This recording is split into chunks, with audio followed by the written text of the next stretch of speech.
Hello, this is Michael Centra, author of the sci-fi novella Energia and its upcoming sequel, Care of Existence.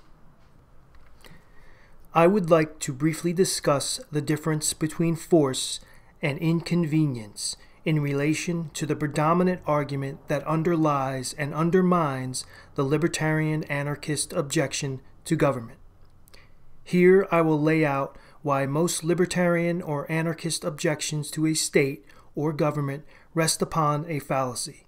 Some of this will sound like the familiar rebuttal to anarchists, but it does put forth some new objections, so please be patient.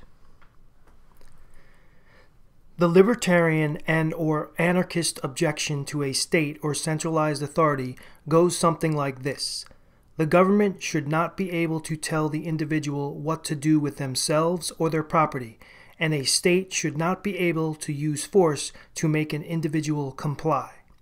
And along with dictatorships, many of these anti-government advocates will cite Western democracies, such as the United States and Great Britain, under leftist policies, as also guilty of this objectionable use of force on their citizens. Now, as quickly as possible, I would like to address this claim by the use of a simple comparison. Suppose I am an advocate of a moneyless economy, or a non-monetary resource management model, as I like to call it. I do not think society should manage its resources by the use of money. If I were to approach almost any pro-monetary capitalist, libertarian, or anarchist under an anarchy where capitalism was the dominant form of resource exchange and say, I am being forced to participate in monetary forms of exchange in order to survive. In other words, the acceptance of capitalism is so globally dominant, widespread, and controlling that I can't practice the non-monetary resource model of my preference. The reply from anarchist monetary advocates would no doubt almost universally be that capitalism is forcing nothing on you. You do not have to participate in capitalism if you don't want to. You have other options. You can engage in direct barter for resources. You could start a commune with other people who all disavow the use of money and freely exchange goods and resources amongst themselves. You could accept free resources from charity. You can become a beggar for food, shelter, and so forth without explicitly asking for money. You can live in a cave and hunt animals with bow and arrow. There's plenty of options. It may be very inconvenient and difficult for you, but you're not being forced to practice monetary exchange. And to all that, as an advocate of a moneyless resource management model, I say yes, I agree. As inconvenient as it would be for me to practice my moneyless resource management living model under an economic landscape highly favoring capitalism, I too agree I am not being forced in that context to practice capitalism. Capitalism is just a very dominant resource management model in this case. It just makes things very inconvenient for a non-monetary advocate. That's all. But the capitalist doesn't force me to participate in capitalism. As difficult as the alternatives would be for me in our current monetary dominant culture, I don't have to work for money or exchange it for resources if I choose not to. Now contrast that with what capitalists, libertarians, and anarchists are saying about Western governments like the United States. According to them, they are being forced to participate in economic activities they find objectionable. Through its passage of certain laws regarding taxes and environmental regulations, the state, according to the political right, is imposing participation in economic activities they find objectionable and violating of their rights to property. But remember, in a world where capitalism through monetary transactions is the dominant method of resource exchange, someone who advocates moneyless management of resources, they're not being forced, according to the libertarians and anarchists. They have options. It's very inconvenient for them, but they have options. Nobody is forcing anything on them. Well, I would say the same thing to the capitalists, libertarians, and anarchists who object to what they call tyrannical status policies being imposed on them in Western democracies. And that would be this: you're not being forced either. You have options too. That's because in a democracy, you have the option of voting. You may think a particular policy is tyrannical, and that's only your opinion, but under a democracy, the method which that offensive policy became a law or regulation inherently cannot be tyrannical. If you don't like certain policies that some politicians are implementing, you can find and vote for other politicians who favor policies you agree with. And if that option doesn't work, you could run for political office yourself. And here you might say, but it's all fixed and only the rich can run and win political office. I'll never get in, yada, yada, yada. And to that, I say, how did the people making the laws you currently object to get into power to change things to their liking? They had to start somewhere. They didn't say it was all fixed and a rich person's game. They got off their asses and did the hard work required to gain the political power they needed to change things. That's how elections and democracy works. That's what the Founding Fathers intended. This country wasn't founded and structured in such a way so that you could sit on your ass and complain you're being forced when it's your responsibility to participate in government if you're dissatisfied. In fact, voting and running for office are two activities the Founding Fathers wanted because they are remedies to dissatisfaction with government. Being forced to the Founding Fathers was not having those two options, as under a monarchy. You're as free as anyone else to work to change things to your liking. And if you don't like those options, there is yet another option that demonstrates the capabilities of the citizen to not only change their government in its very adoption as law, but the extent of freedom the citizen has under such a democracy. We all know how much the political right is always admiring and praising the brilliance of the subtle wording of the Founding Fathers.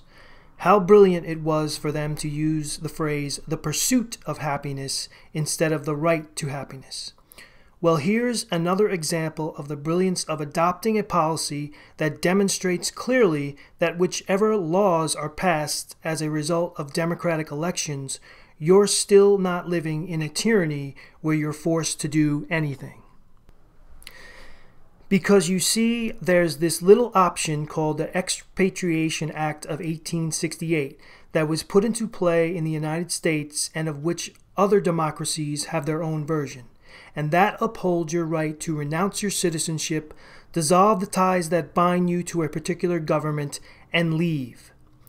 I cannot overstress how brilliant this was to adopt as an option for American citizens. Because lawmakers knew at the time, and indeed were encountering questions about forced allegiance, there might be times when citizens would be tempted to level accusations of tyranny and force at the government. And that's why they passed an option for renouncing your citizenship. Adopting this option, however inconvenient an option it still might be regarded, ultimately means nothing is forced on the citizen and there is no tyranny. If the results and policies instituted after a democratic election ever became too objectionable for any citizen, you can freely renounce your citizenship and dissolve your ties to the government. This is not the imposition of a hard choice on the citizen. This is an example of the brilliance of our government. Would a truly tyrannical state adopt for the citizen they want to exploit and tyrannize the option of leaving?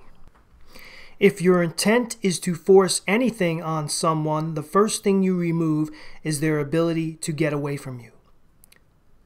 You're not being any more forced by a democratic government just because you can't find other countries with governing policies of your preferences, any more than I, as someone who advocates a moneyless resource management model, is being forced because I can't find anyone who wants to exchange resources for free. That's not force, that's just the inconvenient facts. If there were groups and nations that reflected both our economic preferences, we would have an easier time of it. The reality is, due to the current political landscape of the world, our respective preferences are hard to satisfy. Case in point. If a person finds themselves born into a capitalist world where most transactions are done through the exchange of labor for money, it's not force if that just happens to be the circumstances one is born into, even if you don't approve of those circumstances. Just because in the default landscape you're born into, everyone is participating in an economic behavior you disagree with or find incompatible, doesn't mean that economic behavior is being forced on you. That's nothing more than the pre-existing lay of the land. You have to start with some kind of landscape, and everyone is not going to like or prefer the one in which they start out. It's one thing if a pre-existing economic or governmental landscape does nothing to offer dissenters alternatives or ways to alter that landscape to their liking or escape it, but many democracies do try to make such pre-existing environments more flexible in recognition of a dissenting citizen's dilemma of there being only one planet. Thus, being born into such a pre-existing economic or political environment does not necessarily represent any direct or intentional application of force, but merely the inconvenience of being born into the pre-existing social, political, or economic environmental landscape. If being born under an anarchy where capitalism is the dominant mode of exchange is not an example of force upon the dissenting citizen, neither is being born under a world of Western-style democracies. If capitalism wins out under an anarchy to the inconvenience of all other voluntary resource management models, the anarchists say, too bad. If Western-style democratic democracies win out on the scale of the globe, the anarchists say that's tyranny and force. So it seems the anarchists' real objection ultimately is not to force, but to any pre-existing conditions they find personally inconvenient for themselves. And so do not say you're forced and this is tyranny. Those are just excuses to be lazy. You have a myriad of options, one of which includes getting off your ass and doing the hard work required to run for political office. Gain that office and implement the policies for the kind of governing you prefer. Everyone has to work for that.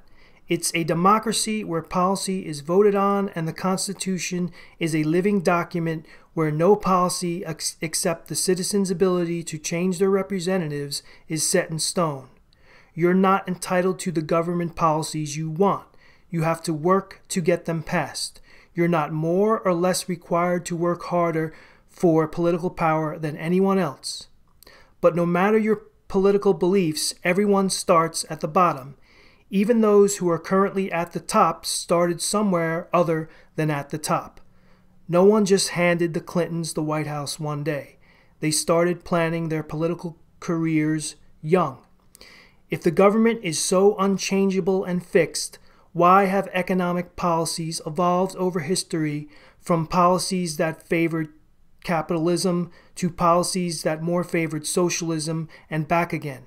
Capitalists themselves can cite eras in government policies that once existed that they laud as more favorable to capitalism. But how could citizens ever make such changes in government policies over time if, as anarchists claim, the government is forcing policy on them?